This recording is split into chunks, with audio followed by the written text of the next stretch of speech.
ఇంకా deputy CM గారు ఉన్నారు పవన్ కళ్యాణ్ గారు, ఆయన ప్రశ్నించడానికే పుట్టానంటాడు. చాలామంది పాపం జనం కూడా నమ్మినారు, అందుకోసమే ఆయనకి పూర్తి ఓట్లు వేశారు.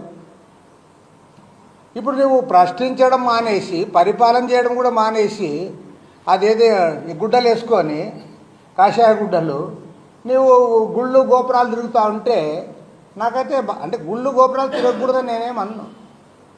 కానీ మన హిందూ సమాజంలో ఏమంటే రిటైర్మెంట్ అయిన తర్వాత వయసు పెరిగిన తర్వాత ఈ కార్యకలాపాలను తగ్గించి ఆధ్యాత్మికంగా అట్లా గుళ్ళు గోపురాలు తిరిగే వాళ్ళని చూశాను. అసలు నువ్వు డిప్యూటీ చీఫ్ మినిస్టర్గా ఉండి ఇక్కడ పరిపాలన చేయమంటే నేను కాషాయం వేసుకుని గుళ్ళు గోపురాలు చేస్తా, లడ్డూలో కల్తీ జరిగిందని చెప్పి నేను మౌన దీక్ష చేసుకుంటూ పోతా, దీనికి ఒక ఉప ముఖ్యమంత్రి అవసరమని నేను అడుగుతా ఉన్నా.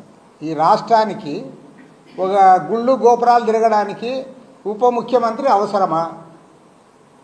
లేదు నేను ఖచ్చితంగా గవర్నమెంట్లో ఉండాలి అని అంటే నువ్వు దేవాదాయ శాఖ ఇస్తే బాగుంటుంది. ఆయనకు ఉప ముఖ్యమంత్రి పదవి బదులు గుళ్ళు గోపురాలు తిరగడానికి మన ముఖ్యమంత్రి గారు క్యాబినెట్లో ఆయనకి దేవాదాయ శాఖ పవన్ కళ్యాణ్కి అప్పచెప్తే ఆయన మొత్తం ఎక్కడన్నా తిరగని, ఉత్తరాది తిరగని దక్షిణాది తిరగని గుళ్ళు గోపురాలన్నీ తిరుక్కుంటుంటే ఎవరు తప్పు పట్టరు. ఎందుకంటే ఆయన దేవాదాయ శాఖ మంత్రి అయ్యా కాబట్టి తిరుగుతూ ఉన్నాడు.